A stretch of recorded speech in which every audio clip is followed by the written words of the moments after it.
and support gay marriage. It's been a very important step forward for our country.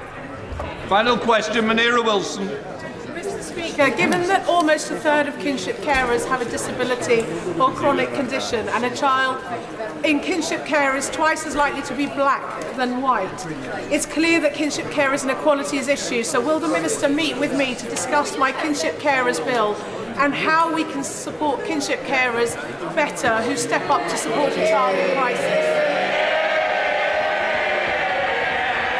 Yes. Minister to sorry. Minister, I want the question answered. I'm sorry, I couldn't hear it. Can you just answer the question? Mr. Speaker. Yes. Order, because I couldn't hear it. Sorry, please, Minister, try again. Okay. I apologise for confusion, Mr. Speaker. The answer to the honourable lady is yes. I'm happy. Excellent, thank you. That's very...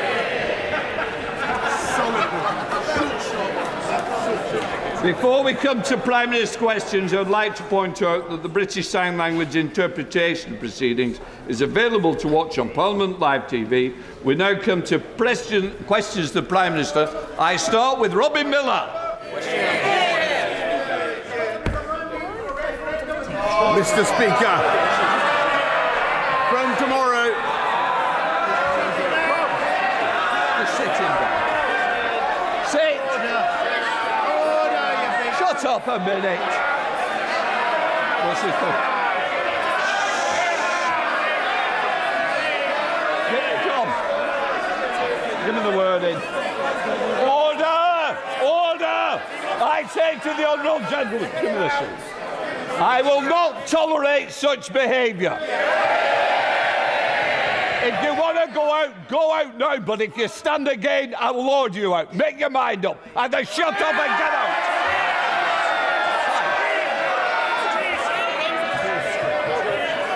I warn the honourable member that if there's protesting carrying out to... Shut up a minute. Does somebody want... Two at once. Give me the names. Shout, get 'em out. Order. Sit down. You want me in the future. I now warn the honourable members that if they persist in refusing to comply with my order to withdraw, I shall be compelled to name both of them, which may lead to them being suspended from the House. Right, names.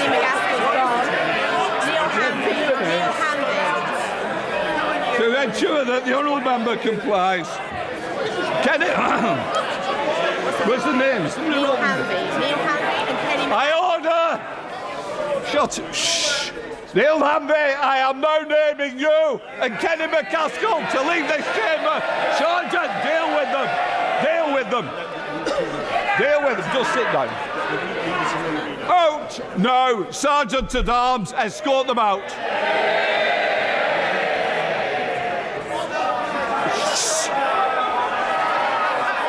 Take them out, Sergeant. Let them out.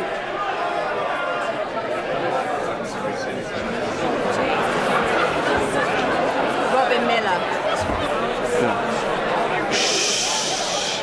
Come on. Insurrection. Just put the PM again. No, then let's just see if we can... Mr. Costa, you don't want to go and escort them to the tea room, do you? No, I suggest not. I think you're good and better behaved than that. Right, we'll try again after that. Prime Minister will now go to Robin Miller. Mr. Speaker, from tomorrow, the first instalment of the cost of living payment will start landing in the bank accounts of 8 million households across the country.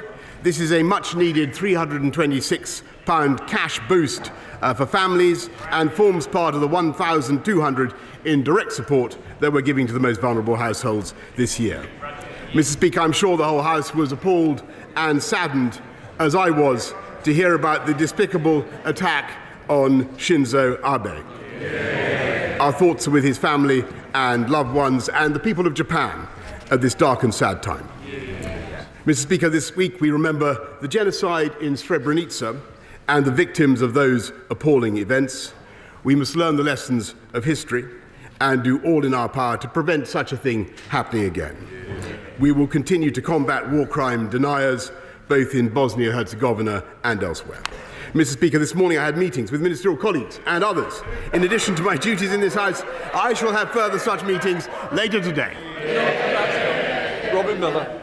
Thank you, Mr. Speaker. Can I thank the Prime Minister for his personal interest in Aberconwy, whether he's been eating ice cream on the pier in Llandudno, sampling Welsh Penderyn whisky, or standing on the granite quarry in Penmaen Mawr. He's seen why they love this constituency. He's also heard from them their gratitude for the vaccine and furlough programmes that this UK government delivered. So will my right honourable friend now support our plan to level up Aberconwy and our bid for almost £20 million of funding to invest in community and cultural programmes and give us the opportunity to match our potential? I thank my honourable friend, and he's a great champion for Aberconwy, and I much enjoyed the Penderyn whisky that we sampled together. Mr. Speaker, I ignored the revolver, as some of you may have noticed. We are committed to uniting and levelling up the UK, and as for the second round of the Levelling Up Fund announcements, it will be coming, Mr. Speaker, this autumn. We now come to the Leader of the Opposition, Keir Starmer. Mr. Speaker, may I join the Prime Minister on his comments about the former Prime Minister of Japan, a deeply shocking moment, and of course his comments about genocide. Mr. Speaker, may I welcome the new Cabinet to their places. We have a new Chancellor who accepted a job from the Prime Minister on Wednesday afternoon and then told him to quit on Thursday morning. A new Northern Ireland Secretary who once asked if you need a passport to get to Derry. And the new Education Secretary, whose junior ministers have literally been giving the middle finger to the public. It is truly the country's loss that they will only be in post for a few weeks. Now, the Prime Minister must be feeling demo happy since he was pushed out of office. Finally, he can throw off the shackles, say what he really thinks, and forget about following the rules.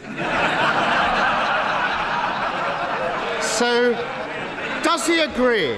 Does he agree it's time to scrap the absurd non-dom status that allows the super-rich to dodge tax in this country? Prime Minister. Well, I thank you very much, and it's perfectly true that I'm grateful for the ability to speak my mind, which I never really lost, Mr. Speaker. But what I'm focusing on is continuing the government of the country. And as I've just told you, Mr. Speaker, from tomorrow, £326 is arriving. Never mind non-doms, Mr. Speaker. Doms or non-doms, I don't mind. £326 is arriving in the bank accounts of 8 million vulnerable people. And how can we do that? Because we took the decisions to get the strong economy that we currently have that I'm afraid were resisted by growth in May at 0.5%, Mr. Speaker, which they weren't expecting. We have. As I've told you before, Mr. Speaker, 620,000 more people in payroll employment than before the pandemic began. And one of the consolations of leaving office at this particular time, Mr. Speaker, is that vacancies are at an all-time high. Keir Starmer. Cut him some slack. Faced with an uncertain future, a mortgage-sized decorator's bill that'll be soon for somebody else's flat, I'm not surprised he's careful not to upset any future employers. So here's an even simpler one. Does he agree that offshore schemes can pose a risk because some people use them to avoid tax they owe here? Prime Minister. Mr. Speaker, I'm proud of the investment that this country attracts from around the world. And he's talking about people from offshore people investing in the UK. I'm absolutely thrilled to see that we've had, I think, 12 billion in tech alone come in the last couple of months. I think it's possible, Mr. Speaker, he's referring not to me, but to some of the 8 brilliant candidates who are currently vying for my job. Let me just tell him that any one of them will wipe the floor with Captain.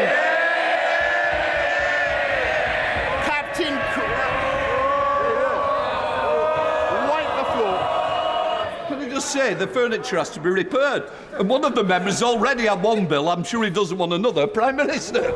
Any one of them would wipe the floor with Captain Crasharoony Snoozefest, Mr. Speaker. And after a few weeks' time, that is exactly what they will do. They will unite around the winner and do just that. Yes, Starmer. He's been saying all week that he wants revenge on those that have wronged him. Here's an idea, Prime Minister. If he really wants to hit them where it hurts, he should tighten the rules on tax avoidance. But at the very least, does he agree that anyone running to be Prime Minister should declare where they and their families have been domiciled for tax purposes and whether they've ever been a beneficiary of an offshore tax scheme? Prime Minister. Mr. Speaker, to the best of my knowledge, everybody in this Parliament, everybody in this House pays their full whack of tax in this country, and I think that people should, members across the House should cease this constant vilification of each other. I think people pay their fair share of taxes, and quite right.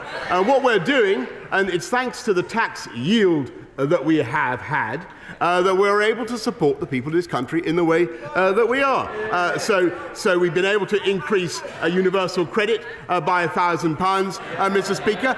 We're putting £326 from tomorrow into the bank accounts of those who need it most, Mr. Speaker. And thanks to the policies we have pursued, as I have just told you, we have unemployment at or near record lows. And that is what counts, Mr. Speaker. No, they are very happy to see people languish on benefits. We believe in getting people into good jobs.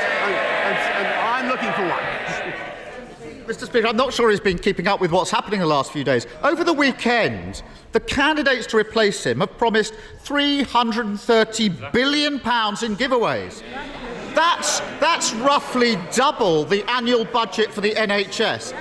Sadly, they haven't found time to explain how they're paying for it, even though one of them's the Chancellor and another one was Chancellor until a week ago. They all backed 15 tax rises. Now they're acting as if they've just arrived from the moon, saying it should never have happened.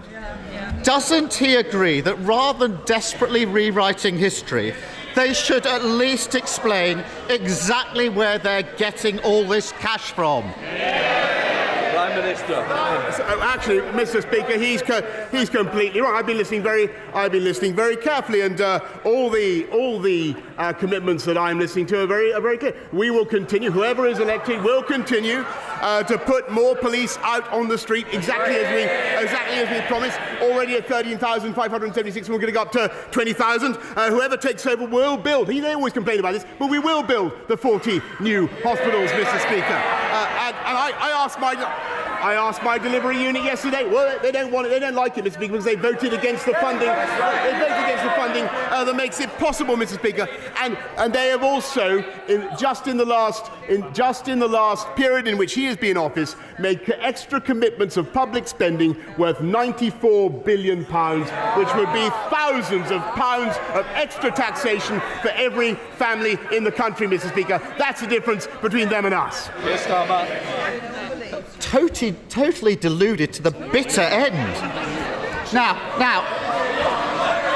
to be fair... Mr. Alden, I think that's the last time I hear from you today. I think otherwise you might be able to buy a couple of other people cups of tea. Yes, to be fair to the new Chancellor, he's at least attempted to spell it out. He's promised tens of billions in tax cuts and confirmed he would cut the NHS, the police and school budgets by 20% to fund it. The member for Stratford and Gibraltar is complaining, but he said it on TV. And yesterday he said it's simply not right that families are seeing their bills skyrocket and we do nothing.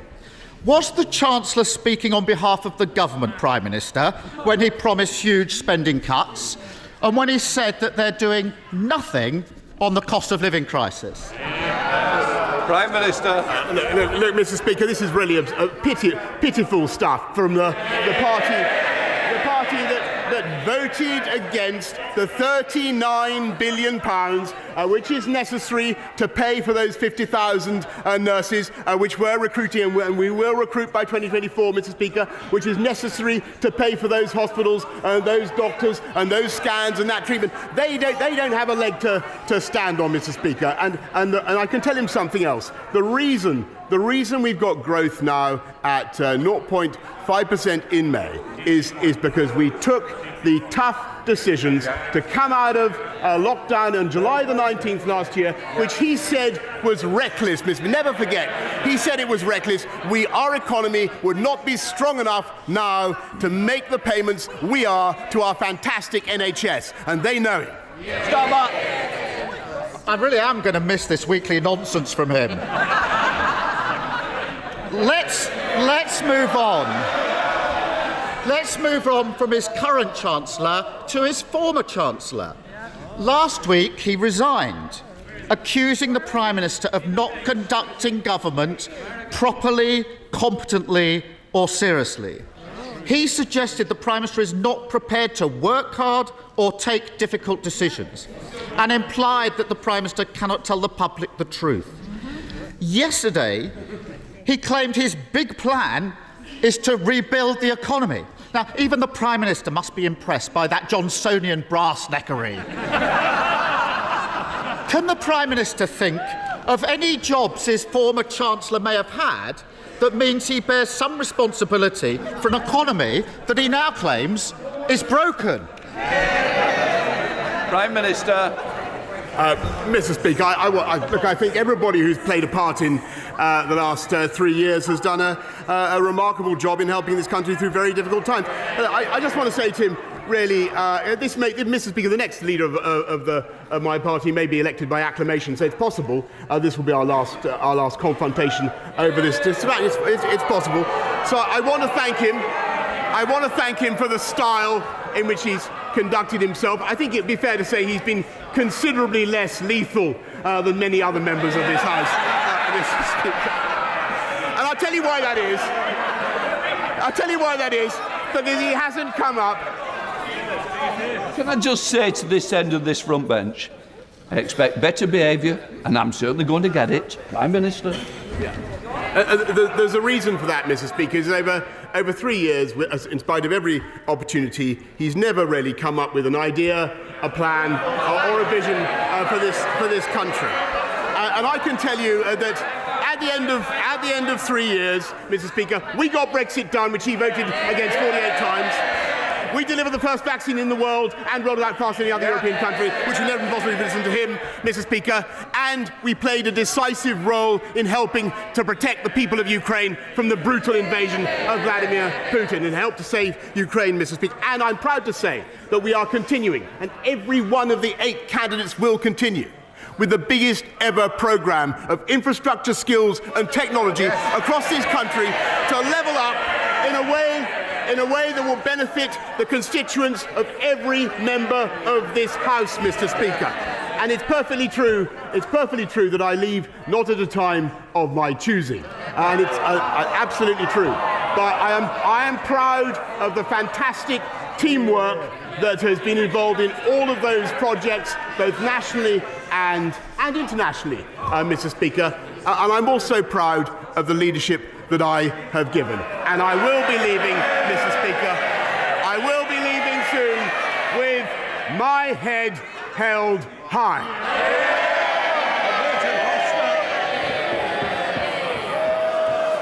The convicted double-child rapist and murderer Colin Pitchfork was granted parole last year by the Independent Parole Board in the face of enormous opposition from whistleblowers and my South Leicestershire constituents.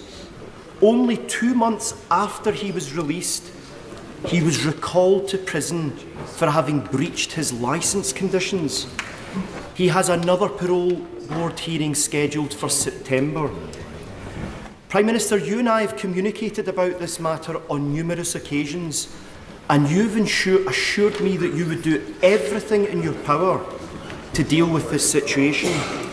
Can you confirm, before you leave office, that your government will make all the necessary submissions that it can make lawfully to the Independent Parole Board to make sure that this dangerous man is kept behind bars? Prime Minister. My honourable friend for his campaign. Our thoughts, of course, with the victims of Pitchfork, Lydia and Dawn's friends and family. And, Mr. Speaker, I can tell the House that my right honourable friend, the Deputy Prime Minister, will be submitting his views on the Pitchfork case to the Parole Board before his hearing, and there is also, as the House will know, a root and branch review of the parole system currently underway, which includes plans for greater ministerial oversight for the most serious offenders, and we'll be bringing that forward as soon as parliamentary time allows. We now come to the Leader of the SNP, Ian Blackford. Thank you, Mr. Speaker. And can I associate myself with the remarks of the Prime Minister in the murder of Shinzo Abe, a dreadful event that took place last weekend. Can I also thank you, Mr. Speaker, for hosting last night the charity Remembering Srebrenica. We should all take time this week, on the 27th anniversary of the genocide that took place there, to think of the circumstances and the shame that we were not able to step in and stop the murder of so many innocent boys and men and the rape of so many women. And that we must learn the lessons from that. And of course, at this time, we think very much of those in Ukraine that are facing a war criminal, and make sure that those responsible are ultimately held to account for crimes against humanity. Mr. Speaker, the Tory leadership contest is quickly descending into a toxic race to the right. And it's clear that whoever wins that race, Scotland loses. The former Chancellor has pledged to govern like Margaret Thatcher. The current Chancellor is threatening 20% cuts to the NHS and public services. And they're all trying to outdo each other on an extreme Brexit, costing the economy billions. Is the real reason that the Prime Minister won't endorse any of these awful candidates because whoever becomes the next Tory leader will make Genghis Khan look like a moderate? Prime Minister. I feel a real twinge, Mr. Speaker, that this is probably virtually the last time I'll have the opportunity to answer a question to perhaps because he's going or because I'm going, I don't know.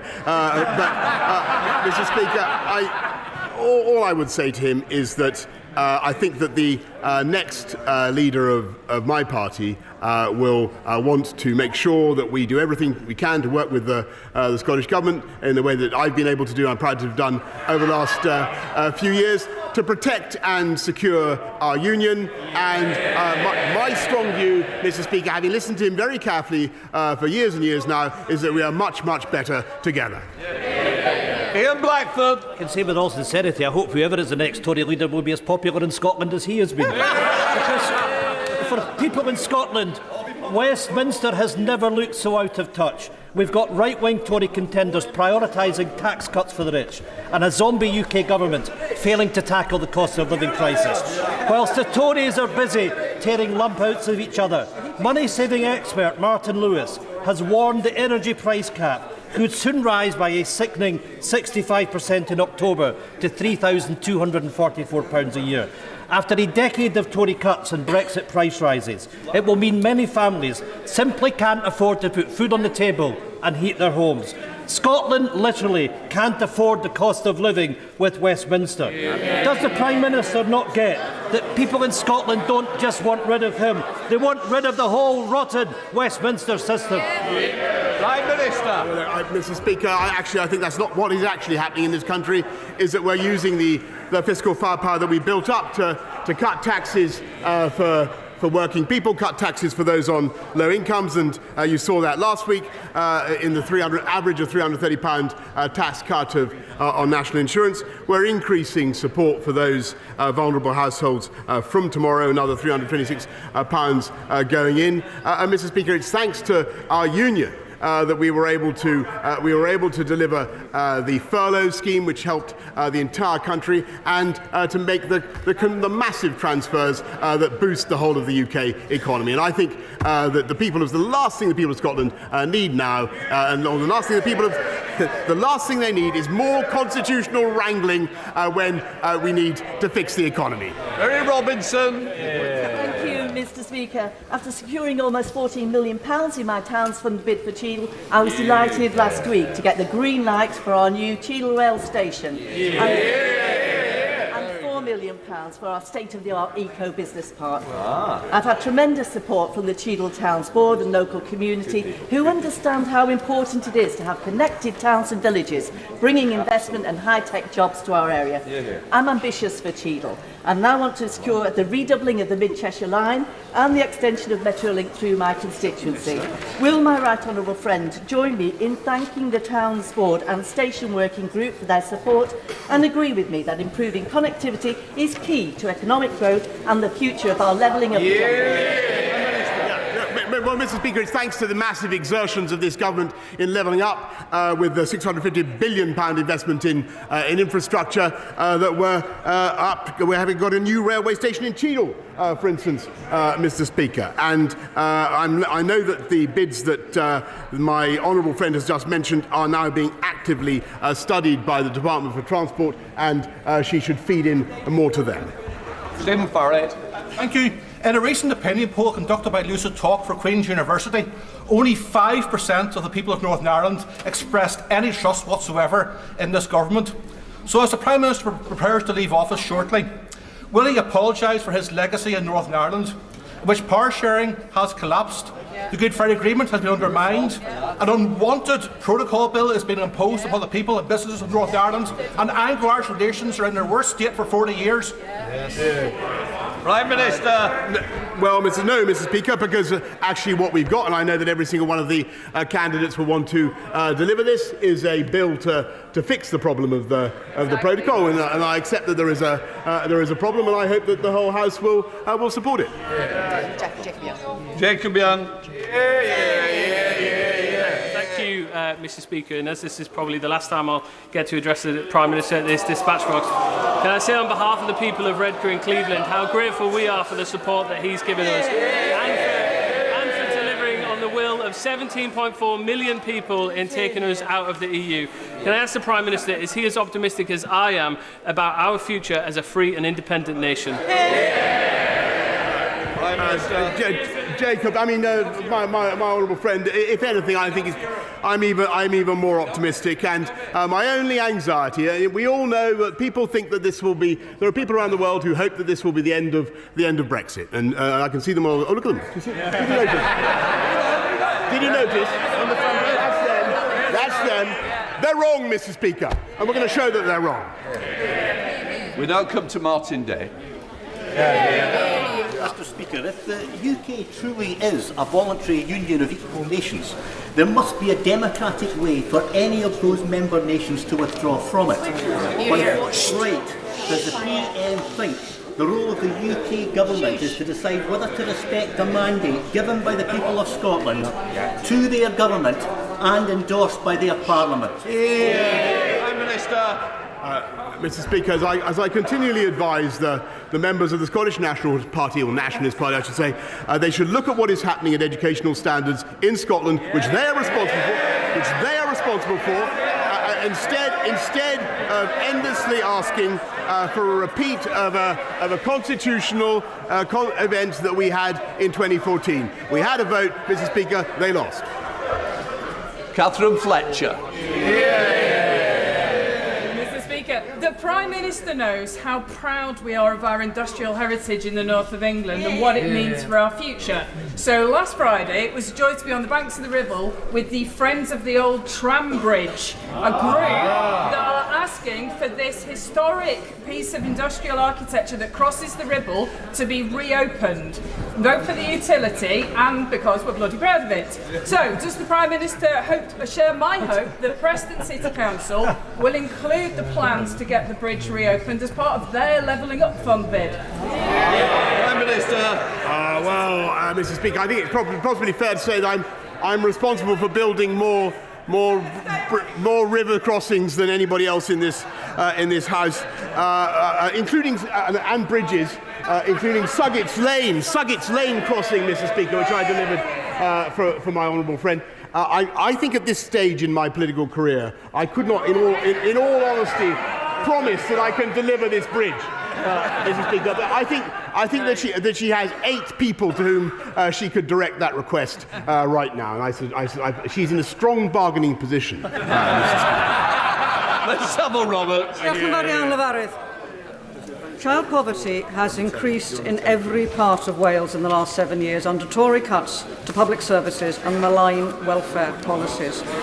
In the communities I represent, 37% of children are now growing up in poverty. He has one last chance to make a real difference to these children's lives before he leaves office.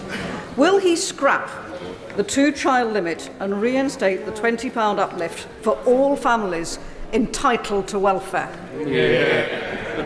Mr. Speaker, it's of course the Labour government in Wales that's responsible for schools, but what we have been doing is not only increasing the living wage by £1,000, providing the financial support, the £37 billion worth of financial support that I've mentioned, but helping councils, Mr. Speaker, with a £1.5 billion household support fund to get the families such as those she mentions through the tough times, and we will come out very strongly the other side.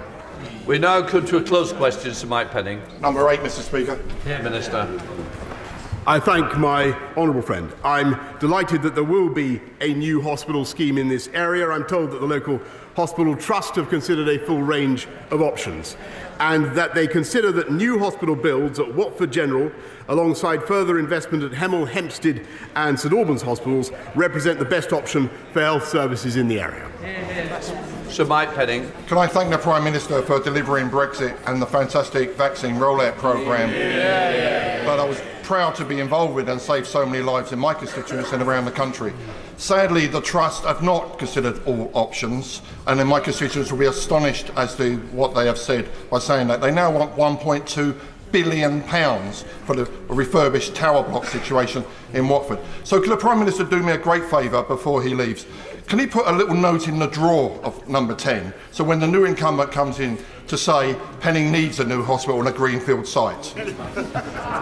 Well, Mr. Speaker, I can tell him that I will assure he gets a meeting with the relevant minister to discuss his proposals. John Trickett. Thank you, sir. We now know that every ambulance service in the whole country is in a critical state. But last week, well before the current national heatwave emergency, my constituent, Mrs. Meacham, died following waiting for hours for an ambulance in an excruciating and prolonged delay. Her daughter tells me that the family tragedy wasn't caused by the staff, but by cutbacks by this government. But in any event, without immediate and drastic action, we cannot be sure that there won't be many more Mrs. Meachams. Does the PM accept we now are living through an emergency health crisis?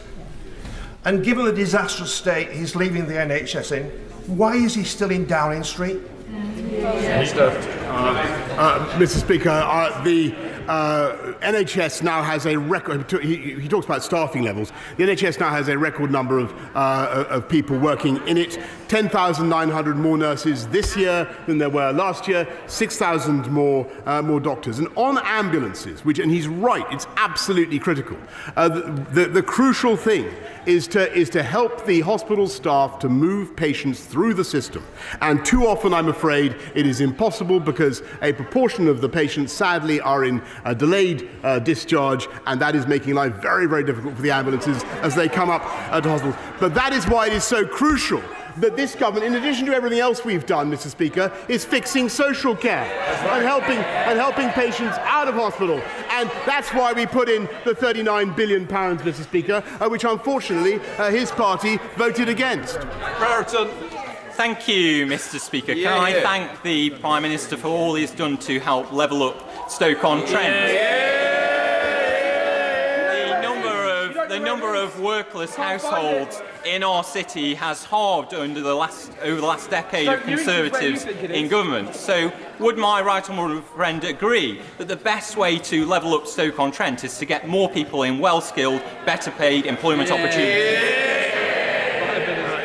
I think he's absolutely right, and the right honourable gentleman knows a lot more about Stoke Newington than he knows about Stoke, and that is absolutely true, Mr. Speaker. And I'm proud that we're getting young people into work. I was up and down the country. I was at an event last night to celebrate the 163,000 Kickstarters who we've helped into work, and that is our ambition, to help people into good jobs, and we are succeeding. I'm proud to say I leave office, Mr. Speaker, with unemployment at roughly 3.8%. When they last left office, it was at 8%. That's the difference between them and us. Stuart Malcolm MacDonald. Thank you, Mr. Speaker. Last night's panorama with the joint investigation with the Times newspaper has exposed yet again more evidence of unlawful killings by special forces, this time in Afghanistan. When this came up before, the government, and in particular the MOD, was determined to sweep this under the carpet. But those who serve in uniform and the public they protect deserve better than this. These aren't vexatious claims from campaigning lawyers. They come from within the armed forces themselves, and indeed from our allies in Australia. So will the Prime Minister commit to an Australia-style independent inquiry as backed by General Lord Richards? But more broadly, hasn't the case been made again for democratic oversight of special forces? Prime Minister. Mr. Speaker, it's a long-standing practice, I think, accepted on both sides of this House, that we do not comment on special forces. That does not mean that we in any way accept the factual accuracy of the claims to which he is alluded. On the other hand, Mr. Speaker, nor does it mean that anybody who serves in Her Majesty's Armed Forces is above the law. Can I just warn other members that there is a sub judice on this? I allowed that question because it was very general, and that's the only way I would ever allow it to be discussed. Andrew Lewer. Thank you, Mr. Speaker. In the last few years, campaigning and persistence have led to the construction of a new children's A&E, and just this year a new main A&E for Northampton General Hospital in my constituency. Building on this success, what the town now needs is an urgent treatment centre. Does the Prime Minister agree that this would be a hugely welcome step in providing top quality health care in Northampton? Prime Minister. Mr. Speaker, as I mentioned, I think earlier on, we're engaged in a massive programme of improvements and building and rebuilding in our NHS estate.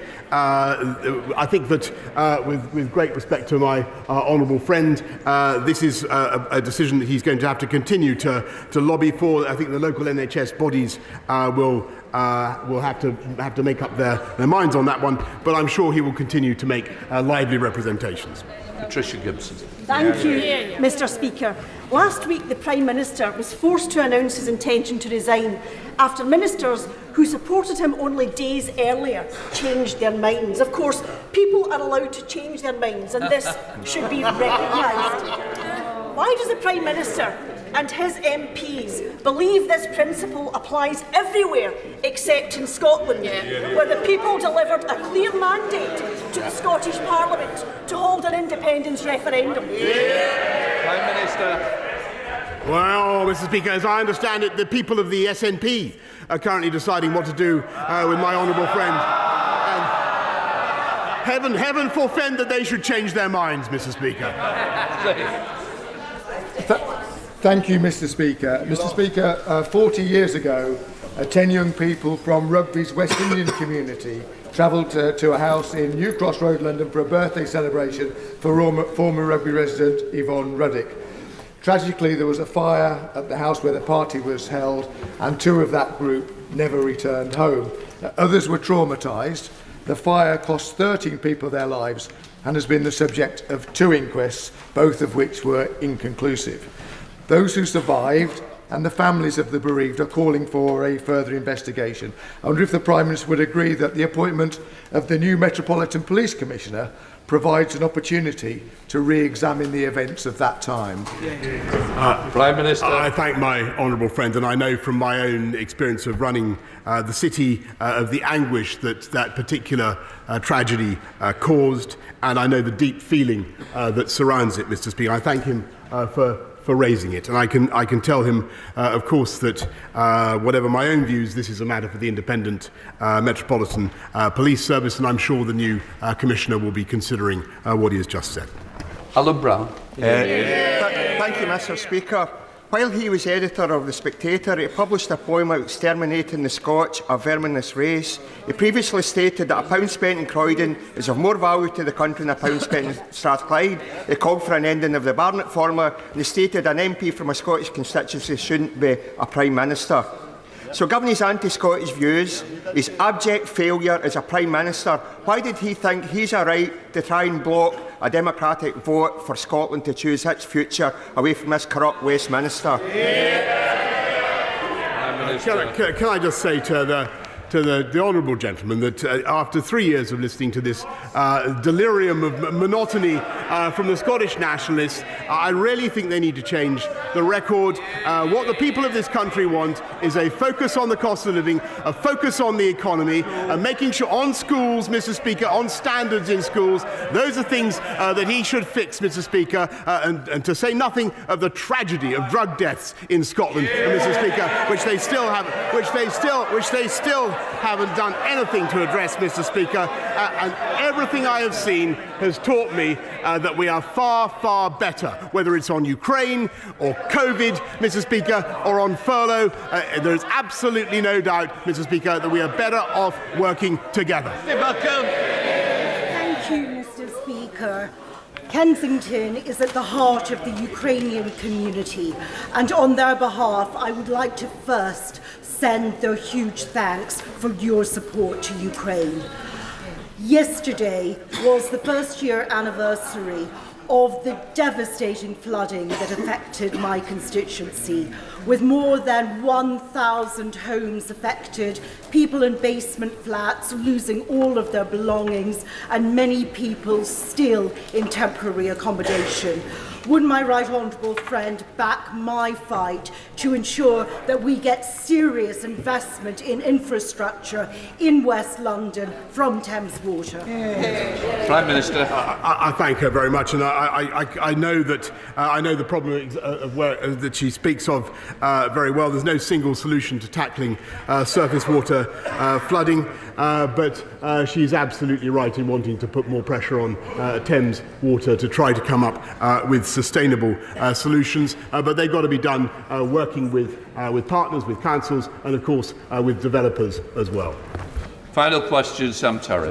Thank you, Mr. Speaker. A few short weeks ago, Zara Alina was walking home through Ilford. She was dragged off the street and brutally murdered. Zara's family made a touching tribute for her life. She was authentic, refused to try and impress anyone, but she impressed us. She was the rock of our family. Last week, on the 8th of July, another woman was stabbed in St John's Road, just yards from my family's church that I attended for 15 years, so I know like the back of my hand. Women in Ilford should not have to police themselves or impose curfews on their behaviour when they want to just go about their daily business. So, Mr. Speaker, I want to know whether the Prime Minister will commit to greater allocation of funding in terms of policing that's targeted on specialist knife crime into Ilford and across all of that part of North East London? And in addition, Mr Speaker, what measures will this government actually take that will make a difference to the lives of women? Will they toughen sentences for rape, stalking, domestic violence, and put in place proper police support to end, Mr Speaker, the epidemic of violence in this country against women and girls? Just before the Prime Minister answers, just to say it's very important. I've allowed it to raise. Be careful of going into detail on the first name because it is sub judice, but in general terms, I'm sure that we can answer it. Prime Minister. I thank you, Mr. Speaker, for your guidance, but I think we can say safely how much we sympathise with the victim and her family. On knife crime, it is a scourge, Mr. Speaker, and I believe there are many different solutions, but one of them is unquestionably allowing the police to do more stop and search and making sure we have more police out on the street. And that's why we've made the massive investments that we have, and I hope that those investments will be continued, Mr. Speaker. I'm sure that they will be. And on rape and serious sexual offences particularly against women, this is incredibly important to the whole House, and it's something that we have worked on very hard over the last 3 years. And what we have done, Mr. Speaker, is not only introduced more street lights and done everything we can to give women, invested more into independent sexual violence advisors and domestic violence advisors and all the people you need to give victims the confidence they need to get cases to trial, which is such a problem, Mr. Speaker. But what we've also done, in addition to putting more police out on the streets and specialist units to tackle this, what we've also done is introduced tougher sentences for rape and serious sexual violence, Mr. Speaker. And I have to say, I was amazed, and it's still the case, that his party voted against those tougher sentences. That was a great mistake, and I think they should take it back. At the start of Prime Minister's questions, the Honourable Member for East Lothian, Kirkcaldy and Cowdenbeath persistently denied the authority of the Chair. In their absence, I wish to proceed to name them and call on the leader to move the relevant names. So I name Kenny Maskell, Neil Hanvey, and I'm sure now the leader will pick it up. Mr. Speaker, I beg to move that Kenny McCaskill and Neil Hanvey be suspended from the service of this House. The question is that Kenny McCaskill and Neil Hanvey be suspended from this House. As many of their opinions say aye.